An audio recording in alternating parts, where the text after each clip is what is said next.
I always look forward to the Epiphany kind of season because it is a time when we specifically focus on the stories of Jesus that are in the text. We start out the Epiphany season, of course.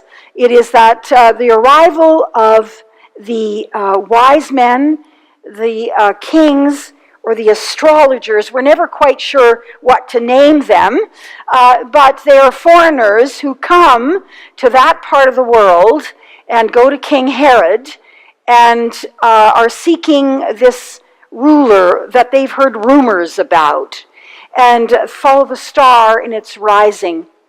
There are many, many different layers to this story, and that's one reason that I love the text so much, is that every story that comes to us in the Bible has so many layers, and it is designed, I believe, to mine those layers and to find something there that will inform us today in our 21st century living, in the lives that we live as faithful Christians.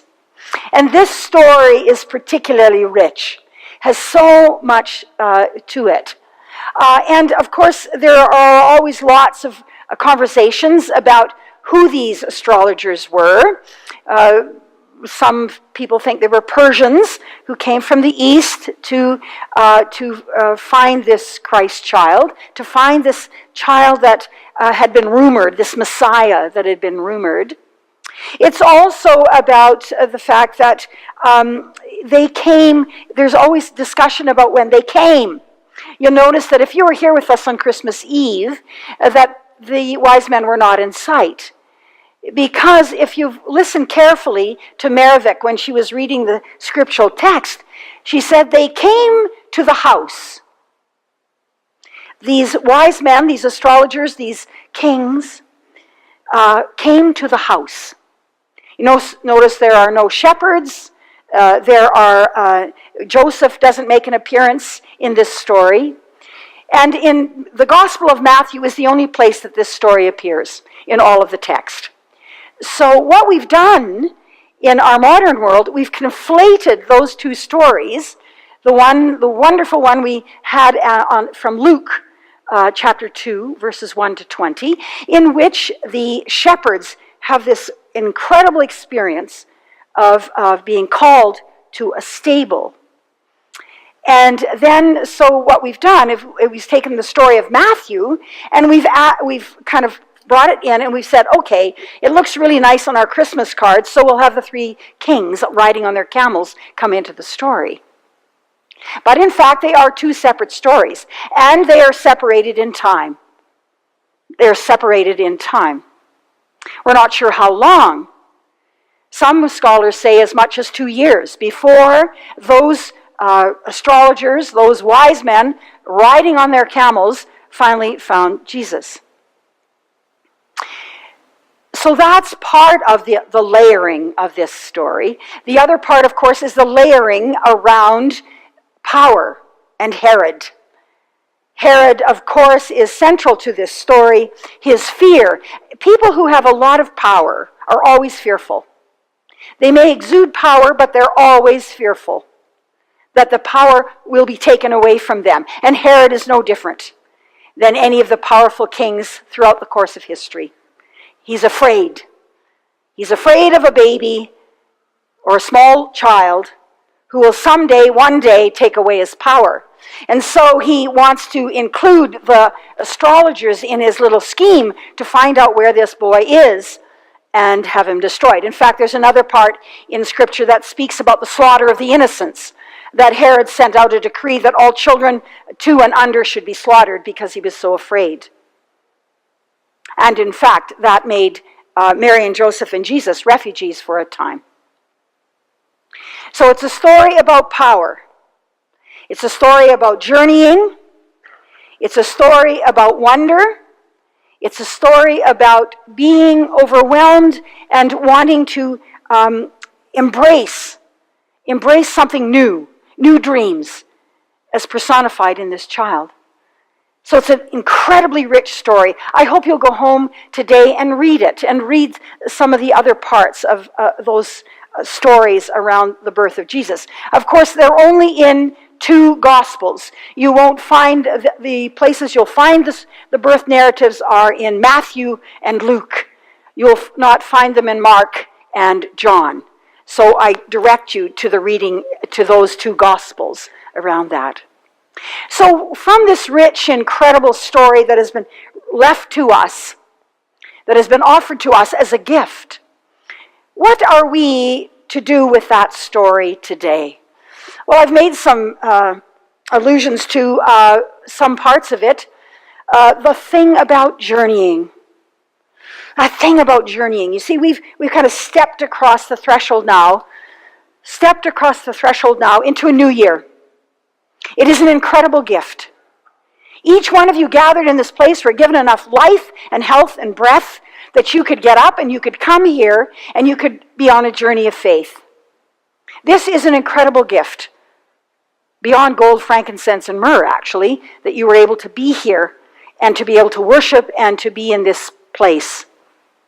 So we've begun a journey into the new year. And if there's one thing that these wise guys teach us, it's about grit and determination. It's about staying on the path until you finally find the little one, who by now is probably a toddler running around at the ankles of his mother and father in the house.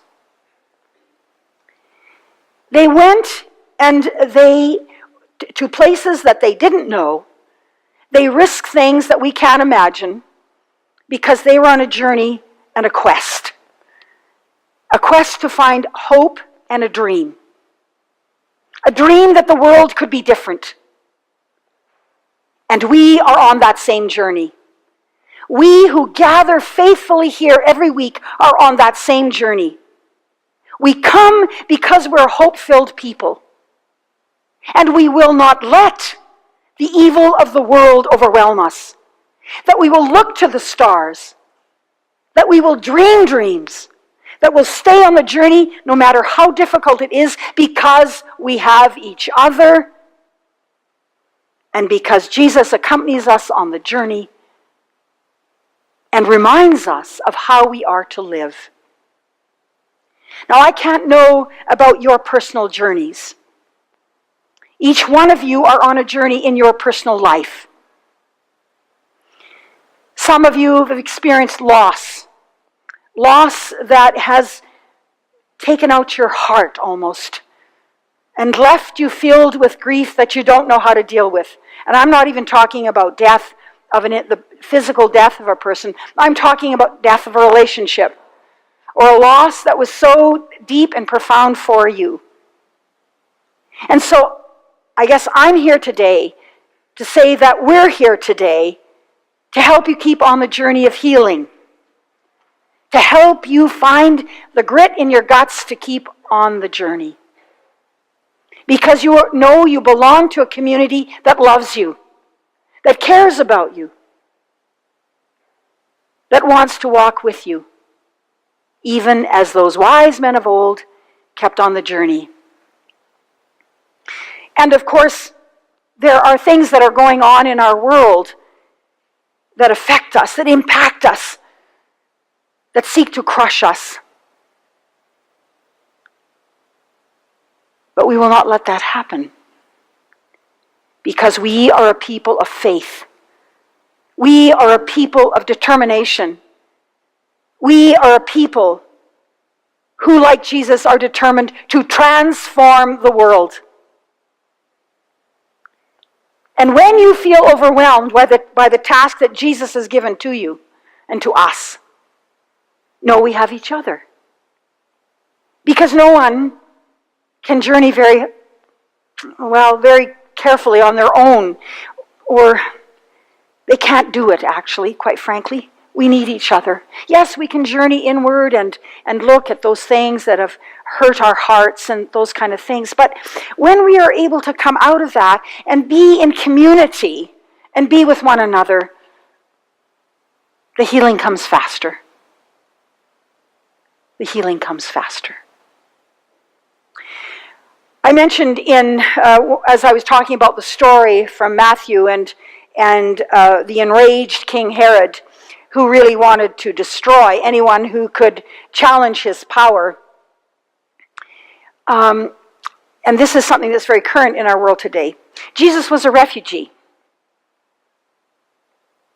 Jesus himself, his family, had to escape, the story tells us, to Egypt, so that he could escape the wrath of Herod, who was determined to destroy him. Our world today is filled with refugees like Jesus.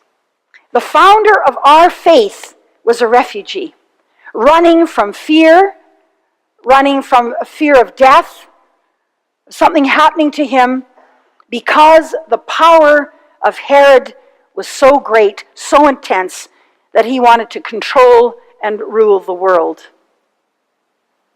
This is a story of so many of the refugees today, of immigrants, of migrants, of people who are on the move because they are afraid. And how have we been treating them? We build walls. Great, big, beautiful, $5.6 million walls. Jesus was a refugee. And if you claim to be a Christian, if that is where you are in your faith, if you claim to be a Christian, you cannot turn away a refugee or someone who needs help. The founder of our faith was a refugee. The founder of our faith was a refugee, and he needed help. And will our answer be, Jesus, you know what? I'm not up to you today. I can't do all that you've asked me to do. Maybe next week. Maybe never, because you're making me work too hard. Jesus was a refugee. So whenever we make these rules and laws, and I'm not saying we can live a boundaryless life without rules. What I'm saying is that for every person who stands in front of us who's running away because they're afraid in their own country or whatever situation they're running from, we have no right to build a wall. We need to stand with them and before them and say, what can we do to change this? That's our call. And every time I hear stories, dreadful stories, about this human migration and about these terrorists and these awful people, because they're all painted with the same brush, and I'm not saying there isn't someone in that group that isn't evil and doing wicked things. However, every time I hear that, I think of Jesus. I do, you know. I do. I think of Jesus.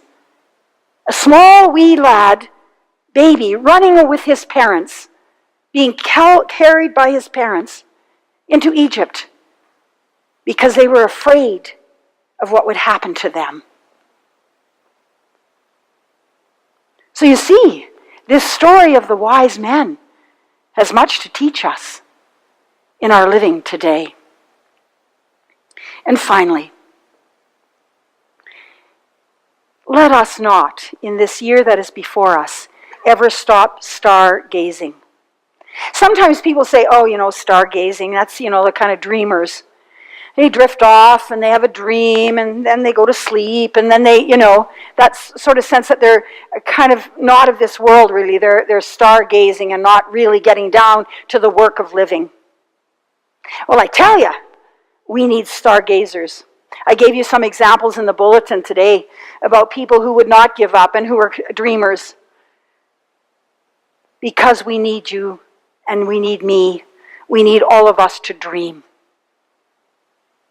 To have a sense of what is now is not the way it should be in some situations. We know this. And so we must dream beyond the reality of now to say, what could it be? And what small thing can I do as a stargazer to make it happen? To bring one small bit of hope, to bring one small bit of joy, to bring one small bit of love to someone who feels no joy, no love, and hopeless. I say again to you, and I've said it often in my time with you, that Central United Church has one of the most profound ministries in the city of Calgary and in the United Church. It's called your Celebrate Life Recovery service. Every Sunday night, 6 o'clock, here we are. If you want to know where Central's heart is, come to that service. Come to that service. Because before Christmas, we did communion. I was there, and there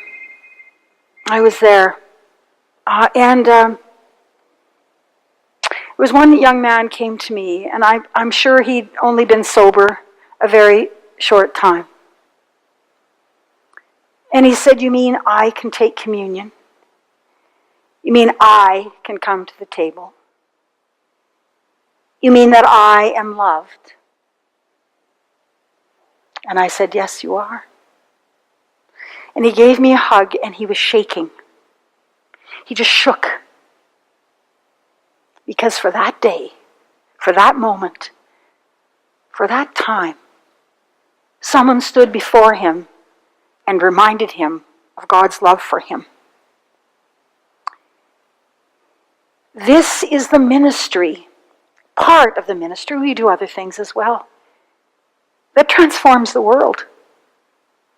So when we grow discouraged and feel overwhelmed by leaking water pipes, that seem to take forever to get fixed, will you hold in your heart, I don't even know his name, this shaking young man who was here surrounded by stargazers like us, who could see the reality of who he was beyond what the world named him to be. And so you see, we are about, in this year, we are about stargazing, journeying, and offering unconditional love. I think that's a pretty darn good star to follow. Amen.